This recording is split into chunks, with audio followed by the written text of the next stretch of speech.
3 ತಿಂಗಳು ಎಡೆಬಿಡದೆ ಸುರಿದಂತಹ ಮಳೆಗೆ ಬಂಟ್ವಾಳ ತಾಲೂಕು ವ್ಯಾಪ್ತಿಯಲ್ಲಿ ಹಾದು ಹೋಗುವ 2 ರಾಷ್ಟ್ರೀಯ ಹೆದ್ದಾರಿಗಳು ಸಂಪೂರ್ಣ ಕುಲಗೆಟ್ಟು ಹೋಗಿವೆ. ರಸ್ತೆ ಮಧ್ಯೆ ಕೆರೆಗಿಳಿವಿಗೆ ಎಂದು ಸಂಶಯ ಮೂಡಿಸುವಷ್ಟು ದೊಡ್ಡದಾದ ಹೊಂಡಗಳು ನಿರ್ಮಾಣಗೊಂಡು ಹೆದ್ದಾರಿ ಪ್ರಯಾಣ ಅಪಾಯಕಾರಿಯಾಗಿದೆ.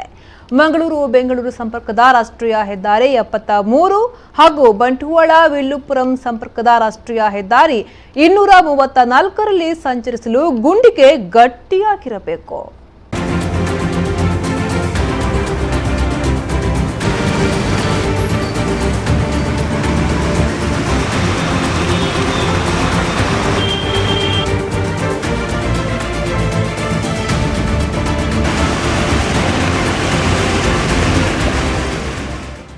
ಬಂಟ್ವಾಳ ತಾಲೂಕಿನ ಕೇಂದ್ರ ಸ್ಥಾನ ಬಿಸಿ ರೋಡ್ನ ಹೃದಯ ಭಾಗದಲ್ಲೇ ರಸ್ತೆಯಲ್ಲಿ ಹೊಂಡಗಳು ನಿರ್ಮಾಣಗೊಂಡು ನೀರು ತುಂಬಿಕೊಂಡಿದೆ.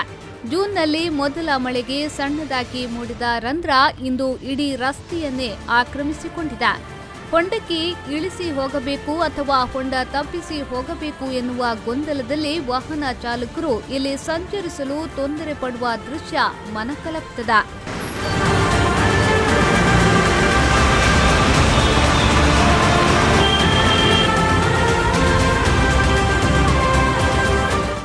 ರಸ್ತೆ ಸರಿಯಿದ್ದಾಗ ವಾಹನದಲ್ಲಿ ಕೈಕಂಬದಿಂದ ಬಿಸಿ ರೋಡ್ ತನಕ ದಾಟಿ ಹೋಗಲು 5-10 ನಿಮಿಷ ಸಾಕಿತ್ತು.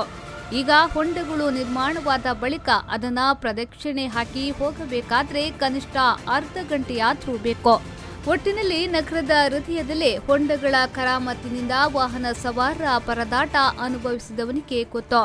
ಸರ್ವಿಸ್ ಬಸ್ ನಿಲ್ದಾಣದ ಮುಂಭಾಗ ಸರ್ವಿಸ್ ರಸ್ತೆಯಿಂದ ಮುಖ್ಯ ರಸ್ತೆಗೆ ತಿರುವು ಪಡೆಯುವ ಜಾಗದಲ್ಲೇ ಹೊಂಡ ನಿರ್ಮಾಣಗೊಂಡು ವಾಹನಗಳು ಹೊಂಡಕ್ಕೆ ಬಿದ್ದೇ ಮುಂದೆ ಹೋಗಬೇಕಾಗಿದೆ.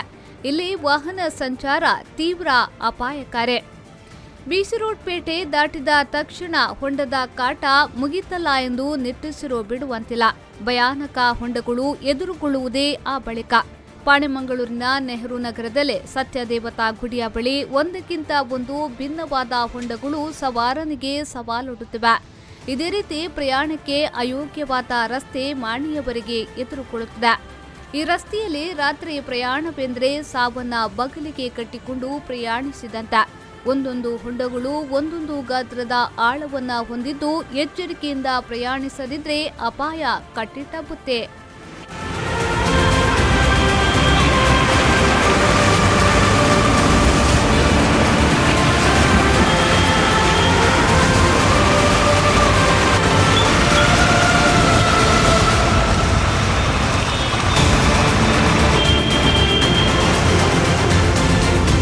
Sandeep Salian, V4 News 24/7 Bantwal.